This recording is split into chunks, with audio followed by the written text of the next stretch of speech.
승무패 37회차 현미경 분석 2부 첫 번째 경기는 8번 경기로 들어온 토론토와 샬럿의 경기입니다. 저는 승패로 갈라보도록 하겠습니다. 아직 현미경 분석 1부를 보지 않으신 분들은 지금 화면 위로 올라가는 링크를 클릭을 하시면 1부 먼저 시청을 하실 수 있습니다. 토론토가 최근에 2연패 수렁에 빠지면서 1무 4패 좋지 못한 흐름을 보여주고 있습니다. 직전 몽레알 원정에서도 0대1 패배를 당했는데 그래도 홈과 원정 성적을 비교해 봤을 때 홈에서 5승 1무 5패로 원정에서의 0승 3무 7패보다 확실히 홈에서 승리가 늘어나는 토론토라고 보시면 되겠습니다. 샬럿과의 상대 전적은 없었기 때문에 상성을 비교할 수는 없고 주전급 부상 자원이 없기 때문에 전력 누수 면에서는 토론토가 한 수 위라고 보시면 되겠습니다. 메이저리그 사커에서 실점이 두 번째로 많은 것이 토론토이기 때문에 기본적으로 수비가 상당히 불안한 것이 토론토라고 보시면 되겠고 3백과 4백을 혼용을 하는데 홈에서는 압박 라인이 올라가기 때문에 반대급부로 역습 실점이 상당히 많습니다. 또한 측면 수비에 약점이 있기 때문에 토론토가 확실히 수비 쪽에 약점이 있다는 것을 체크를 해 주시기 바랍니다. 최근에 토론토가 안 좋은 것이 주포 공격수 히메네즈 선수가 4경기 무득점 침체에 빠져 있고 그래도 오소리오 선수는 2골 1도움을 5경기에서 넣어주고 있기 때문에 오소리오 선수 혼자 고군분투하고 있다고 보시면 되겠습니다. 케르라는 오른쪽 측면 자원 역시 5경기에서 한 골에 그치고 있기 때문에 확실히 토론토가 공격력이 약화가 되어 있습니다. 그도 그럴 것이 올 시즌 4골 4도움을 올려줬던 핵심 공격 자원인 포수엘로라는 선수가 최근에 인터마이로 이적이 되면서 토론토의 공격력이 조금은 떨어진 약점이 있습니다. 샬럿 같은 경우에는 주중에 첼시와 친선전을 치렀기 때문에 토론토가 체력적인 우위가 있다고 보시면 되겠고 샬럿 같은 경우에는 그래도 체력적인 누수가 있지만 첼시를 상대로 승부차기에서 승리를 거두면서 자신감 자체는 한껏 올라와 있을 것으로 생각이 됩니다. 특히 첼시전에 전반전에 주전 자원들을 대거 기용을 했고 후반전에 11명을 교체 아웃을 시켰기 때문에 체력적인 안배가 어느 정도 이루어진 상황 속에서 첼시를 꺾었기 때문에 굉장히 자신감이 올라와 있을 것으로 생각이 됩니다. 한 가지 우려스러운 것은 샬럿이 홈에서는 7승 0무 3패로 극강의 모습을 보여주는데 원정에서는 1승 2무 8패로 원정고자 느낌이 상당히 강합니다. 특히 실점이 원정에서 13골이나 증가가 되는 수비적인 약점이 있고 MLS에서 원정 성적이 전체 뒤에서 공동 2등이기 때문에 원정 성적이 상당히 안 좋다고 보시면 되겠습니다. 또한 주전 중앙 수비수인 코루조 선수가 출전 여부가 불투명하기 때문에 가뜩이나 원정에서 실점이 늘어나는 샬럿이 수비 쪽에서 어려움을 겪을 수도 있는 매치라고 생각이 됩니다. 그래도 샬럿의 승리까지 가져가는 이유는 샬럿의 공격수 스비델스키와 신야시키 선수가 최근에 골 감각이 나쁘지가 않고 레이나 미드필더 벤더 선수 역시 나쁘지 않은 골 감각을 보여주고 있기 때문에 주축 자원들의 특히 공격 쪽에서의 컨디션은 샬롯 쪽이 토론토보다 한 수 위라고 생각이 됩니다. 포백 전술을 사용을 하면서 직접 프리킥 세트피스 한 방이 있는 것이 샬롯이고 롱패스를 적절히 섞는 것이 특징이라고 보시면 되겠습니다. 살롱 코멘트로 정리를 해드리면 양팀 모두에게 기회가 있는 경기라고 생각이 됩니다. 먼저 토론토가 유리한 점은 토론토가 올 시즌 원정에서는 단 1승도 없지만 홈에서는 5승을 거뒀을 정도로 기본적으로 홈발을 받는 팀이라고 보시면 되겠습니다. 반면에 샬럿은 메이저리그 사커 전체 기준 원정 성적이 최하위권인 원정 고자 느낌이 강하기 때문에 홈발을 토론토가 받을 만한 매치라고 생각이 됩니다. 토론토의 경우에는 홈에서 압박 라인이 올라가면서 반대급부로 역습 실점이 늘어나는 수비적인 약점이 있는데 샬럿의 경우에는 올 시즌 역습 패턴으로 만들어낸 득점이 없다고 보시면 되겠습니다. 토론토가 쇼패스 위주의 게임을 하는데 롱볼로도 은근히 기회를 만드는 재주가 있습니다. 따라서 롱볼 수비에 약점이 있는 샬럿이 롱볼을 막아냄에 있어서 의외로 어려움을 겪을 만한 매치라고 생각이 되고, 특히 주전 수비수 코루조 선수가 빠지게 된다면 무실점 경기는 힘들지 않을까 생각이 됩니다. 또한 주중에 샬럿은 프리미어리그 강호 첼시와 친선전을 치르면서 체력이 소모가 됐기 때문에 토론토가 체력적인 우위가 있습니다. 그래도 샬럿에게 기회가 있는 것이, 토론토가 최근에 공격 핵심 자원인 포수엘로라는 선수가 인터마이로 이적이 되면서 공격 쪽에 누수가 있는 데다가 히메네즈 같은 핵심 공격자들의 컨디션이 떨어져 있습니다. 반면에 샬럿은 제 아무리 친선전이라고 할지라도 첼시를 상대로 승부차기 승리를 거둔 것이 자신감이 올라와 있을 것으로 생각이 되고, 핵심 공격수 스비델스키나 신야시키 같은 선수들의 골 감각이 나쁘지 않기 때문에 샬럿이 특유의 화력이 나와준다면 충분히 해볼 만한 매치가 되지 않을까 생각이 되고 있습니다. 제가 무승부를 가져가지 않는 이유는 샬럿이 메이저리그 사커 전체 기준 무승부가 가장 적은 팀이고, 토론토 역시 홈에서 무승부가 상당히 적은 팀이기 때문에 승패가 갈릴 만한 매치라고 생각이 됩니다. 8번 경기는 승패 투폴로 가보도록 하겠습니다. 9번 경기는 휴스턴 다이나모와 미네소타 유나이티드의 경기입니다. 저는 무패 투폴로 가보도록 하겠습니다. 휴스다이가 직전 세너워스 원정에서 2대1 승리를 거두면서 분위기 반전에 성공을 했습니다. 홈에서 4승 4무 3패, 원정에서 3승 0무 7패로 확실히 홈에서 쉽게 패하지 않는 휴스다이이고, 수비력이 상승이 되는 부분이 있습니다. 미네 유나와의 상대 전적은 최근에 상당히 열세인데 2승 3무 5패의 흐름 속에서 최근에 미네 유나 상대로 3연패 수렁에 빠져 있습니다.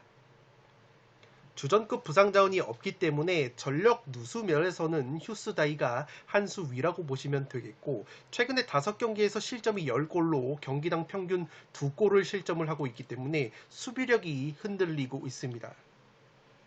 4-2-3-1 포메이션을 사용을 하면서 롱볼 공격이 가장 강력한 부분이 있습니다.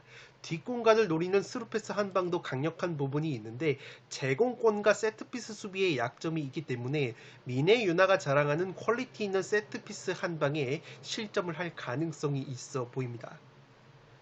그래도 플레이메이커 퀸테로 선수가 6경기 2골 2도움을 올려주고 있고, 공격수 페레이라 선수가 직전 세너워스 원정에서 오랜만에 득점포를 재가동을 했기 때문에 주요 공격자원들의 컨디션은 그렇게까지 나쁘지 않다고 보시면 되겠습니다. 주중에 에버튼과 친선전을 치른 미네 유나보다 체력적인 우위가 있는 것도 무승부 정도는 가져갈 만한 매치라고 생각이 되는데, 메이저리그 사커에서 전체 제공권 꼴찌를 달리고 있는 것이 바로 휴스다이이기 때문에 높이적인 측면에서 미네 유나에게 상당히 밀릴 것으로 생각이 됩니다. 미네 유나 같은 경우에는 최근에 상승세를 타고 있습니다. 5경기 4승 1무의 상승세고, DC 유나와의 홈경기에서 2대0 승리를 거둔 다음에 주중에 에버튼과 친선전을 치렀는데, 그 경기에서도 프리미어리그에 잔뼈가 굵은 에버튼을 상대로 4대0 완승을 거뒀을 정도로 미네 유나의 경기력이 상당히 좋다고 보시면 되겠습니다. 다만 우려스러운 것은 홈에서 5승 3무 3패, 원정에서 4승 1무 5패로 원정에서 패배가 늘어나면서 실점이 조금 증가되는 부분이 있습니다. 여기에 주전 수비형 미드필더 트랩 선수와 아리아가 선수가 나란히 출전 여부가 불투명하기 때문에 이 4-2-3-1 포메이션의 2에 해당하는 두 홀딩 미드필더가 빠지게 된다면 중원 쪽에서 전력 누수가 상당히 심할 것으로 예상이 되는 미네 유나라고 보시면 되겠습니다. 그래도 공격 쪽에서 에이스 플레이메이커인 레이노스 선수가 5경기 6골 1도움으로 절정의 골 감각을 보여주고 있고, 공격수 아마릴라 선수 역시 4경기 2골 2도움을 올려주면서 주요 공격자원들의 컨디션이 나쁘지 않은 것이 미네 유나라고 보시면 되겠습니다. 미네 유나 역시 4-2-3-1 포메이션을 사용을 하면서 세트피스와 롱볼 공격에 강점이 있는데, 미네 유나 역시 제공권이 그렇게 강한 팀은 아닙니다. MLS에서 전체 19위밖에 되지 않는데 휴스다이는 꼴찌이기 때문에 미네 유나가 오히려 제공권에서 좀 더 우위를 가져갈 것으로 생각이 되고 있습니다. 살로 코멘트로 정리를 해드리면 최근 전체적인 경기력과 상승세, 상대 전적의 우위를 고려하면 원정팀 미네유나 쪽으로 기우는 경기라고 생각이 됩니다. 먼저 미네유나가 에이스 레이노스 선수의 컨디션과 볼 감각이 좋고 레이노스가 처리하는 세트피스 한 방이 강력하다고 보시면 되겠습니다. 반대로 휴스다이는 세트피스 수비에 약점이 있고 실제 실점도 많은 데다가 메이저리그 사커에서 제공권이 전체 꼴찌일 정도로 높이가 좋지 못한 팀이라고 보시면 되겠습니다.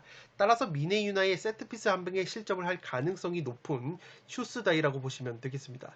이 미네유나의 경우에는 주중에 프리미어리그 에버튼과 친선전을 치렀는데 홈에서 4대0 완승을 거뒀기 때문에 체력적인 누수가 있어도 자신감 자체는 굉장히 올라와 있을 것으로 생각이 됩니다. 특히 최근에 리그 5경기 4승 1무의 상승세를 탄 미네유나이고 핵심 공격자원들의 컨디션이 굉장히 좋다고 보시면 되겠습니다. 반면에 휴스다이는 최근에 4경기 1무 3패 침체 이후에 세너워스 원정에서 승리를 거두면서 그래도 분위기 반전에는 성공을 했습니다. 휴스다이가 그래도 홈에서만큼은 수비력이 향상되면서 끈적한 무승부가 늘어나는 부분이 있고 그렇기 때문에 최대치로 무승부 정도는 가져가 볼만한 것이 주중에 친선전을 치르지 않았기 때문에 체력적인 우위까지 있습니다. 이 휴스다이의 경우에는 롱볼 공격이 상당히 강점이 있는데 미네유나가 제공권이 전체적으로 강한 편이 아니기 때문에 롱볼 수비의 약점을 드러낼 때가 있습니다. 아래 통계를 보시면 휴스다이가 이 정확한 롱패스 지표에서 MLS 전체 7위를 달릴 정도로 롱패스의 퀄리티가 있는 팀이기 때문에 미네유나가 약점을 보이는 롱볼 수비에서 충분히 실점을 할 가능성도 있지 않나 싶습니다. 또한 미네유나의 4-2-3-1 포메이션의 2에 해당하는 두 홀딩 수비형 미드필더인 트랩과 아리아가 선수가 출전 여부가 불투명하기 때문에 만약에 트랩과 아리아가 선수가 모두 결장이 된다면 미네유나 쪽의 중원 공백이 상당히 크게 느껴질 것으로 생각이 되기 때문에 이 경기력적으로 미네유나 사이드가 맞지만 현재 원정팀 미네유나 쪽으로 투표율이 너무 몰린 것 같은 느낌이 있기 때문에 휴스다이의 홈에서의 저력과 미네유나의 중원 쪽의 전력 누수 그리고 휴스다이의 체력적인 우위를 고려해서 저는 무승부까지 이변을 받쳐보도록 하겠습니다. 9번 경기는 무패 투폴로 가보도록 하겠습니다. 10번 경기는 레알 솔트레이크와 댈러스의 경기인데 승무 투폴로 가보도록 하겠습니다. 솔트레이크가 5경기 1승 2무 2패 좋지 못한 흐름을 보여주고 있는데 그래도 스포켄자와의 홈경기에서 3대0 완승을 거두면서 분위기 반전에 성공을 했습니다. 홈경기에서 7승 3무 0패로 무패 행진을 달리면서 홈에서 극강의 모습을 보여주는 레알 솔트이기 때문에 확실히 원정에서의 2승 3무 6패보다 홈발을 받을 수 있는 경기라고 보시면 되겠습니다. 홈에서 공격력과 수비력 모두 급상승이 되는 레알 솔트이고 이 메이저리그 사커에서 홈 성적이 이 공동 2위이기 때문에 굉장히 홈 깡패 면모가 있습니다.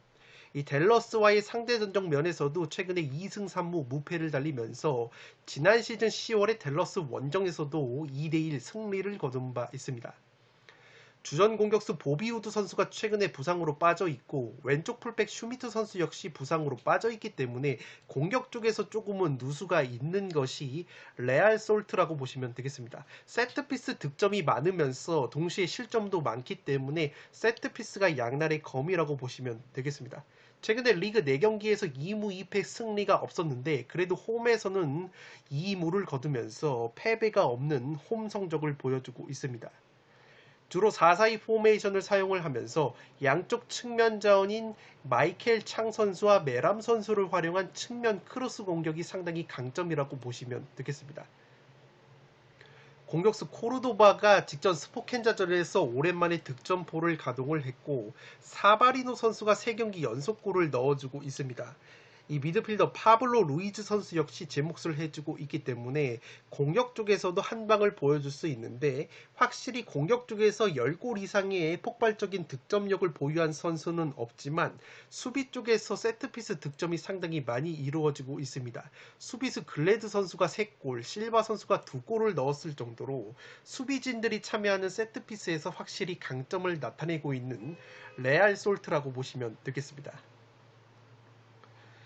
댈러스 같은 경우에는 최근에 흐름이 좋지가 못합니다. 5경기 3무 2패 승리가 없고 리그 7경기로 확대를 하면 4무 3패로 승리가 없습니다. 그만큼 이길 경기도 비기고 있는 댈러스이기 때문에 MLS에서 전체 무자비 2등을 달릴 정도로 무승부가 상당히 늘어나고 있습니다. 이변이 나온다면 최대치는 무승부가 한계로 보여집니다. 왼쪽 풀백 파르판 선수가 부상 여파로 출전 여부가 불투명하고 주전 중앙 수비수인 마르티네즈 선수 역시 출전 여부가 불투명하기 때문에 댈러스 역시 수비 쪽에서 공백이 예상이 되고 있습니다. 4-3-3 포메이션을 사용을 하면서 역습 공격과 프리킥 한 방이 강력한 댈러스라고 보시면 되겠는데 제공권이 상당히 취약합니다. 메이저리그 사커에서 제공권이 27위에 해당하기 때문에 충분히 레알 솔트가 자랑하는 고공 세트피스 한 방에 실점을 할 가능성이 있어 보입니다.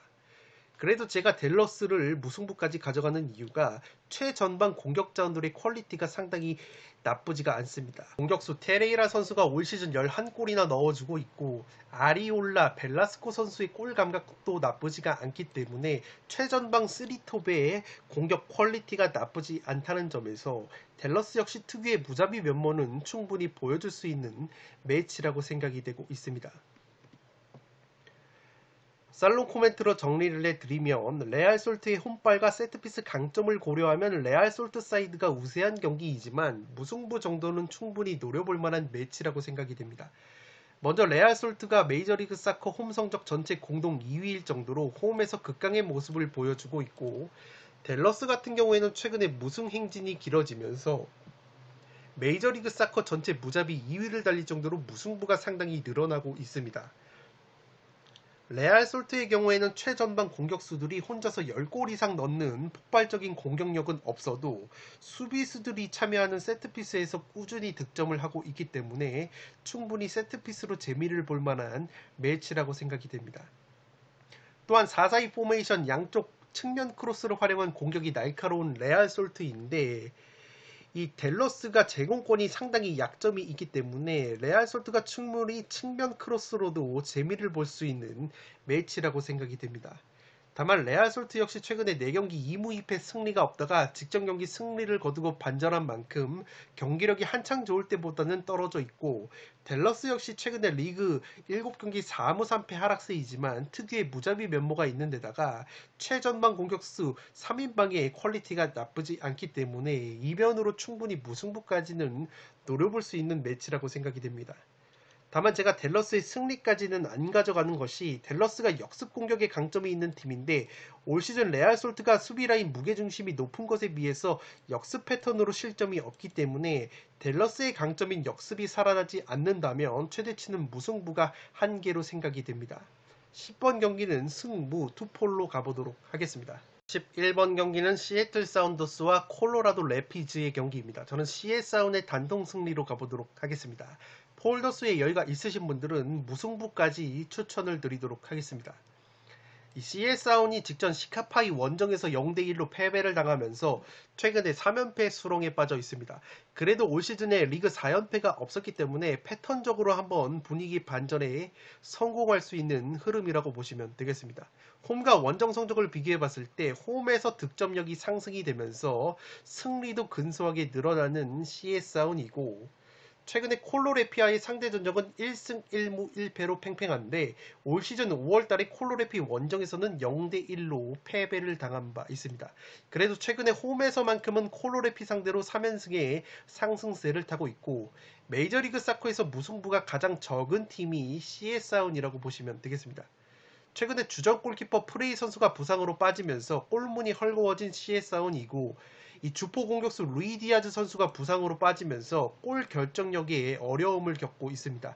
특히 최근에 3연패 수렁 속에서 이 무득점 빈공을 보여주고 있는 시애사운이기 때문에 이번 경기 루이 디아즈 선수가 또다시 결장이 된다면 빈공을 보여줄 수 있는 리스크가 있다고 보시면 되겠습니다.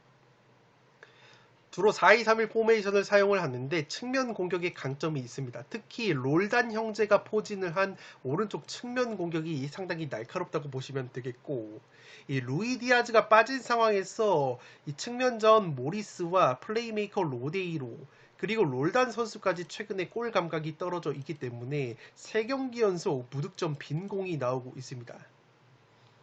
메이저리그 사커에서 제공권이 전체 20위밖에 되지 않기 때문에 제공권적인 측면에서도 약점을 드러낼 수 있는 시에사운이라고 보시면 되겠습니다.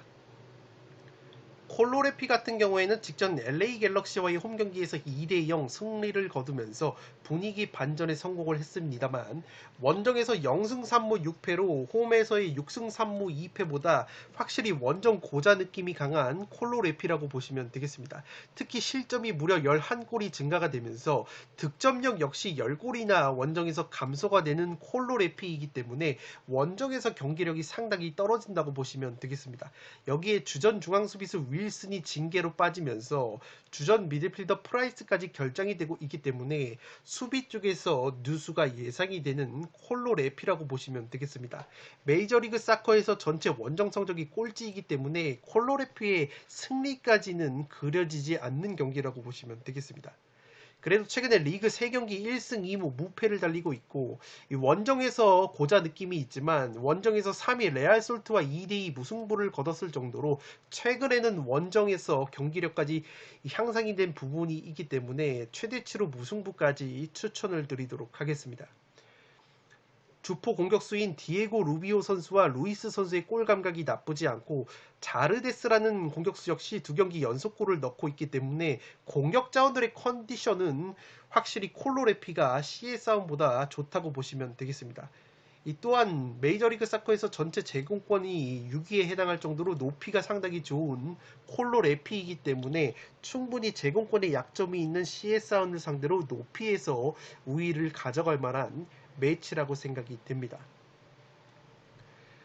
살롱 코멘트에서 정리를 해드리면 양팀 올 시즌 팀의 명성에 비해서 공격력에 상당히 문제가 있다고 보시면 되겠습니다. 특히 오픈 플레이 상황에서 공격력이 기대 이하인데 CS아웃의 경우에는 주포 공격수 루이 디아즈 선수의 부상이 다시 재발하면서 최근 최전방에서 골 결정력에 아쉬움이 있습니다. 따라서 루이 디아즈의 출전 여부가 상당히 관건으로 보여지고 콜로레피는 전형적인 홈 깡패 팀인데 원정에서 성적이 너무 좋지 못합니다. MLS 전체 28개 팀들 중에서 토론토와 함께 원정 성적이 꼴찌인 것이 콜로레피이고 콜로레피 역시 오픈 플레이 상황에서 공격력이 상당히 아쉽지만 그래도 콜로레피는 세트피스가 이 강력한 부분이 있습니다. 제공권 측면에서도 콜로레피가 메이저리그 사커 상위권이기 때문에 이 세트피스로 재미를 볼 가능성이 있어 보입니다. 다만 그래도 CS아웃이 제공권이 약한 것에 비해서 올 시즌 세트피스 실점이 3골밖에 안 되기 때문에 의외로 세트피스 수비가 상당히 잘 이루어지고 있습니다. 따라서 콜로레피가 특유의 원정 고자 면모와 더불어서 세트피스로도 재미를 보지 못한다면 CS아웃을 상대로 쉽사리 승리를 거두기에는 어렵지 않나 싶습니다. 다만 CS아웃 역시 최근 연패 흐름 속에서 또다시 주포 루이 디아즈가 결정이 된다면 골 결정력에 어려움을 겪으면서 콜로레피의 수비를 뚫는데 애를 먹을 만한 매치라고 생각이 됩니다. CS아웃이 올 시즌 메이저리그 사커에서 무승부가 가장 적은 팀인 게 걸리지만 올 시즌 4연패가 없었다는 점과 콜로레피가 원정 꼴찌라고 하더라도 최근 경기력 자체가 올라오고 있고 공격 자원들의 컨디션이 CS아웃보다 나은 점을 고려한다면 충분히 이변으로 무승부까지 노려볼 수 있는 매치라고 생각이 됩니다. 콜로레피의 주전 수비수 윌슨의 결장과 콜로레피의 원정 고자 면모를 고려해서 그래도 CS아웃의 승리를 가져가지만 홀더스의 여유가 있으신 분들은 무승부까지 추천을 드리도록 하겠습니다. 12번 경기는 밴쿠버 화이트캡스와 시카고 파이어의 경기입니다. 저는 단통 무승부로 가면서 이변을 노려보도록 하겠습니다. 불안하신 분들은 홈팀 밴쿠와이의 승리까지 가져가 보실 것을 추천드리도록 하겠습니다. 밴쿠와이가 최근에 5경기 1승 3무 1패 2연속 무승부를 거두면서 조금은 무자비 면모를 보여주고 있습니다. 포틀팀버 원정에서 1대1 무승부를 거뒀는데 확실히 홈과 원정 성적을 비교해봤을 때 홈에서 5승 3무 2패 원정에서 2승 2무 7패로 홈발을 받는 것이 밴쿠와이라고 보시면 되겠습니다. 특히 홈에서 수비력이 실점이 12골이나 감소가 되는 부분이 있기 때문에 홈발을 받을 만한 매치라고 생각이 됩니다. 시카파이와의 상대 전적도 5승 3무 1패로 압도적인 우위가 있는 것이 벤쿠와이라고 보시면 되겠습니다. 다만 최근 맞대결이 2020년 2년 전 맞대결이라는 것을 체크를 해 주시기 바랍니다. 주전 공격수 카이세도 선수가 부상 여파로 출전 여부가 불투명하고 수비형 미드필더 버홀터 선수가 장기 부상에 빠져 있습니다. 한 가지 우려스러운 것이 주전 골키퍼와 더불어서 백업 골키퍼까지 이 두 명 모두 출전 여부가 불투명하다고 나오고 있기 때문에 골문이 상당히 헐거워질 수 있는 벤쿠화이라고 보시면 되겠습니다. 여기에 주전 윙백 브라운 선수까지 출전 여부가 불투명하기 때문에 만약에 골키퍼 두 명이 못 나오는 가운데 수비 쪽에서 상당히 공백이 클 것으로 보이는 벤쿠화이라고 보시면 되겠습니다. 최근 리그 6경기 2승 3무 1패 나쁘지 않은 흐름을 보여주고 있기 때문에 이변이 나온다면 무승부가 최대치라고 보여지고 3백 전술을 사용을 하면서 측면 공격에 강점이 있습니다. 이 주포 공격수 카발리니 선수가 5경기 한 골이 그치고 있고 카이세도가 부상으로 빠져있기 때문에 이 다오메 선수의 어깨가 조금은 무거울 것으로 생각이 됩니다. 그래도 화이트라는 공격수도 직전 경기에서 오랜만에 득점포를 가동을 했기 때문에 홈에서 한 방을 보여줄 수 있는 벤쿠와이라고 보시면 되겠습니다. 메이저리그 사커에서 제공권이 7위이기 때문에 높이에 강점이 있는 벤쿠와이라고 보시면 되겠고 이 시카고 같은 경우에는 2연승의 상승세를 탔는데 홈에서는 5승 3무 3패로 다부지지만 원정에서는 1승 2무 7패로 원정 고자 느낌이 강한 것이 시카파이라고 보시면 되겠습니다. 특히 원정에서 수비력이 급격하게 하락이 되면서 실점이 11골이가 증가가 되는 약점이 있습니다. 패턴적으로 봤을 때도 리그 3연승이 없었기 때문에 현재 2연승 중이라는 점에서 한번 부러질 타이밍이라고 보여지고 주전 중앙수비수 옴스버그가 한 달째 부상으로 빠져있기 때문에 수비 쪽에 공백이 있습니다. 여기에 주전 수비형 미드필더 히메네즈 역시 출전 여부가 불투명하고 최근에 좋은 모습을 보여줬던 공격수 두란 선수가 부상 여파가 있기 때문에 출전 여부가 관건으로 보여집니다. 메이저리그 사커에서 실점이 굉장히 많은 축에 속하는 이 시카고라고 보시면 되겠습니다. 특히 원정에서 실점이 상당히 늘어나는 시카고이고 득점 역시 최하위권이기 때문에 골 결정력이 상당히 문제라고 보시면 되겠습니다. 이 푸시빌코와 샤킬이라는 에이스 공격수들이 최근에 7경기째 득점이 없기 때문에 이 18살의 어린 공격수 두란 선수가 제 몫을 해주고 있었는데 부상 여파로 출전 여부가 불투명합니다. 따라서 두란 선수가 나오지 못한다면 시카고가 원정 고자 느낌을 지울 수 없는 매치가 되지 않을까 생각이 되고 있습니다. 벤쿠와이가 제공권이 7위라고 말씀을 드렸는데 시카고는 제공권이 5위이기 때문에 높이적인 측면에서는 전혀 밀릴 것 같지 않은 시카파이라고 보시면 되겠습니다. 4-2-3-1 포메이션을 사용을 하면서 의외로 전방 압박에 강점이 있는 시카고인데 골 결정력에 약점이 있는 것이 시카고라고 보시면 되겠습니다. 살롱 코멘트로 정리를 해드리면 양팀 모두 핵심 자원 전력 누수가 심할 것 같은 경기라서 100% 경기력이 나올지 의문이라고 보시면 되겠습니다. 이 벤쿠와이가 골키퍼 2명이 모두 부상 여파로 출전 여부가 불투명하기 때문에 골문이 헐거워질 가능성이 있어 보입니다. 시카고 역시 핵심 공격수 두란이 부상 여파로 출전 여부가 불투명하기 때문에 이 원체 원정에서는 고자 경기력을 보여주는 시카고가 이 패턴적으로도 3연승이 없었다는 점을 고려했을 때 무승부로 부러질 만한 타이밍이지 않나 싶습니다. 기본적으로 벤쿠와이가 홈에서 성적이 좋고 최근 상대 전적에서도 우위가 있지만 지금 주어진 배당에 비해서 벤쿠와이 쪽으로 투표율이 너무 몰린 느낌이 강합니다. 따라서 무승부 정도의 이변은 과감하게 노려볼 수 있는 경기라고 생각이 되고 벤쿠와이도 카이세도라는 핵심 공격수가 빠진 가운데 다른 공격 자원들의 컨디션도 그렇게 좋지 못한 상황이기 때문에 마찬가지로 시카고 역시 샤킬이나 푸시빌코 같은 핵심 자원들의 공격 컨디션이 하락이 되어 있는 상황이기 때문에 최대치는 무승부라고 보여집니다. 그래도 홈발을 받는 벤쿠와이가 상대 전적에 우위까지 있는 경기이기 때문에 폴더스의 여유가 있다면 벤쿠버의 승리도 충분히 가져갈 만한 매치라고 생각이 되고 12번 경기는 단통 무승부로 가면서 이변을 노려보도록 하겠습니다. 13번 경기는 포틀팀버와 세너어스의 경기인데 단통 무승부로 가면서 과감하게 이변을 노려보도록 하겠습니다. 폴더스의 여유가 있으신 분들은 안정적으로 홈팀 포틀팀버의 승리까지 받쳐보실 것을 추천드리도록 하겠습니다. 이 포틀랜드 팀버스가 최근에 5경기 3승 2무 무패 나쁘지 않은 흐름을 보여주고 있습니다. 이 벤쿠 와이어의 홈경기에서 1대1 무승부에 그쳤는데 확실히 홈에서는 쉽게 패하지 않는 저력이 있습니다. 세너어스와의 상대 전적은 최근에 홈에서는 4승 1무로 패배가 없었는데 올 시즌 5월 첫 맞대결에서 세너어스 원정에서 2대3으로 패배를 당한 바 있습니다. 이 메이저리그 사커에서 필라윤야와 함께 무승부가 가장 많은 것이 포틀팀버이기 때문에 충분히 무자비 면모가 나온다면 무승부로 풀어질 수도 있는 경기라고 생각이 됩니다. 오른쪽 풀백 란킨 선수가 징계로 빠지고 플레이메이커 블랑코 선수 역시 징계로 빠지기 때문에 공수 핵심 자원이 모두 결장이 되는 포틀팀버라고 보시면 되겠습니다. 페널티킥 득점이 상당히 많은 것이 특징이고 최근에 리그 6경기 3승 3무 무패 상승세이기 때문에 포틀팀버가 패배를 할 것 같지는 않습니다.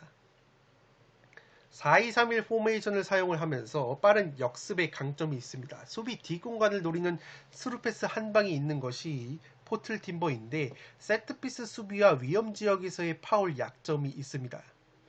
공격수 니에즈고다 선수가 7경기 5골을 넣어주면서 좋은 활약을 해주고 있고 오른쪽 측면 모레노 역시 4경기에서 3골을 넣어주면서 제 몫을 해주고 있습니다. 이 아스프리라라는 공격수 역시 출전한 2경기에서 연속골을 넣어주고 있기 때문에 공격 자원들의 컨디션이 나쁘지가 않습니다. 메이저리그 사커에서 역습 득점이 가장 많은 것이 바로 포틀팀버이기 때문에 역습 퀄리티를 살릴 수만 있다면 충분히 홈에서 지지 않는 경기를 할 것으로 생각이 됩니다. 또한 세너어스 같은 경우에는 주중에 친선전을 치렀습니다. 라리가 셀타비고와 친선전을 치러서 1대1 무승부를 거뒀기 때문에 포틀팀버가 체력적인 우위가 있을 것으로 생각이 됩니다. 세너어스 같은 경우에도 최근에 5경기 2승 2무 1패 나쁘지 않은 흐름을 보여주고 있는데 원정에서는 1승 3무 6패로 확실히 원정에서 성적이 떨어지는 약점이 있습니다. 주전급 부상자원이 없기 때문에 전력 누수면에서 충분히 세너어스가 경쟁력이 있는 경기라고 생각이 됩니다. 또한 올 시즌 세트피스로 10골이나 넣었기 때문에 세트피스로 의외로 재미를 볼 가능성이 있어 보입니다. 메이저리그 사커에서 평균 점유율이 가장 높은 팀 중에 하나이고 4-2-3-1 포메이션을 사용을 하면서 쇼패스와 점유 축구를 한다고 보시면 되겠습니다. 다만 골 결정력과 전방 압박이 강점이지만 이 제공권과 세트피스 수비가 약점인 부분이 있습니다. 전방 압박을 가하다 보니까 뒷공간 스루패스 한 방에 뚫리는 부분이 있기 때문에 허무하게 뒷공간이 무너지면서 실점을 하는 그림도 그려지지 않나 싶습니다.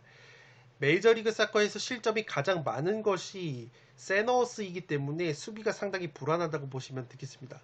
그래도 세너어스 역시 에보비세, 에스피노자, 이 몬테이로 같이 핵심 자원들의 골 감각이 나쁘지 않기 때문에 충분히 원정에서 무승부 정도의 이변은 노려볼 수 있는 매치라고 생각이 됩니다. 살롱 코멘트로 정리를 해드리면 의외로 이변 가능성이 있는 매치라고 생각이 됩니다. 기본적으로 세너어스가 원정에서 성적이 좋지 못하고 포틀팀버가 홈발을 받는 팀이기 때문에 포틀팀버가 유리한 경기라고는 보여지지만 포틀팀버의 경우에는 주전 풀백 란킨과 핵심 플레이메이커 블랑코가 징계로 빠지기 때문에 이 전력 누수가 심할 것으로 보입니다. 특히 공격 상황에서 블랑코가 빠지는 것이 큰 전력 누수라고 보여지고 이 포틀랜드가 세트피스 수비에 약점이 있는데 세너어스가 세트피스 득점력이 의외로 MLS에서 가장 좋다고 보시면 되겠습니다.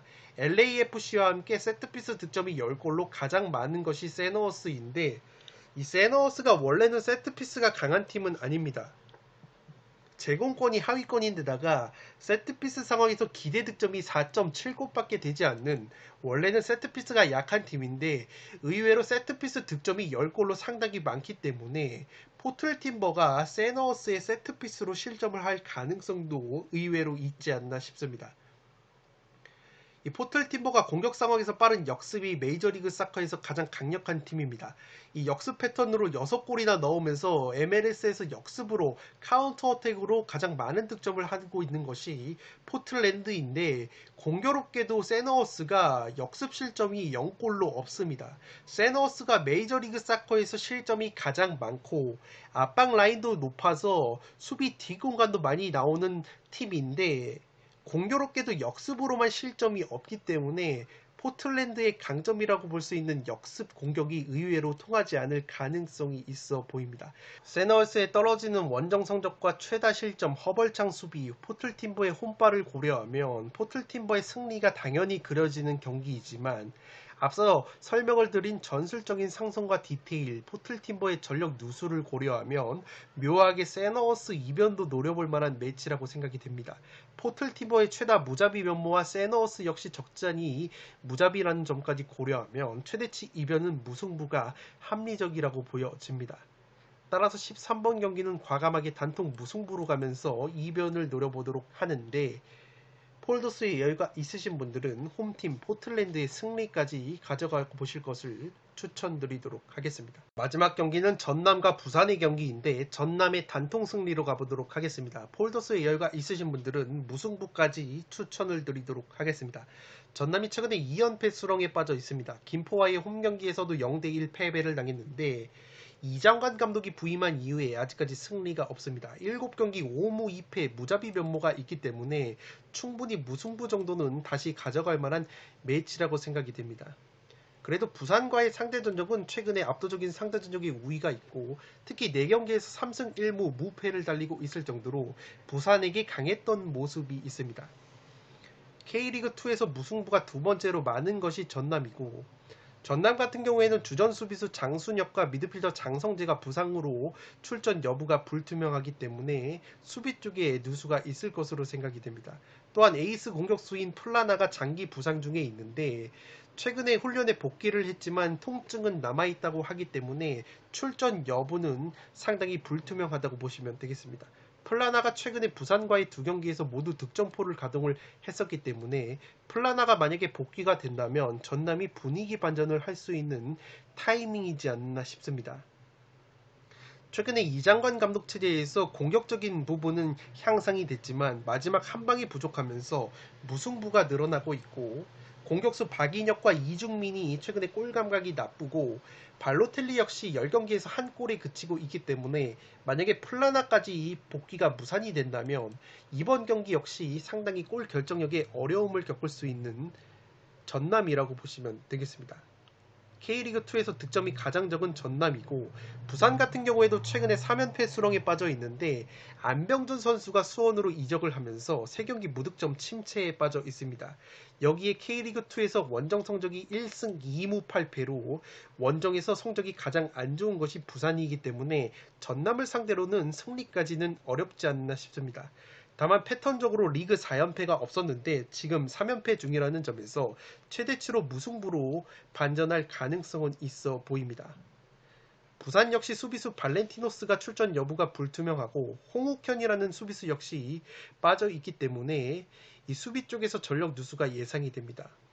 공격 쪽에서 에드워즈와 강윤구 역시 출전 여부가 불투명하기 때문에 공격 쪽에서도 조금의 누수가 있는 부산이라고 보시면 되겠습니다.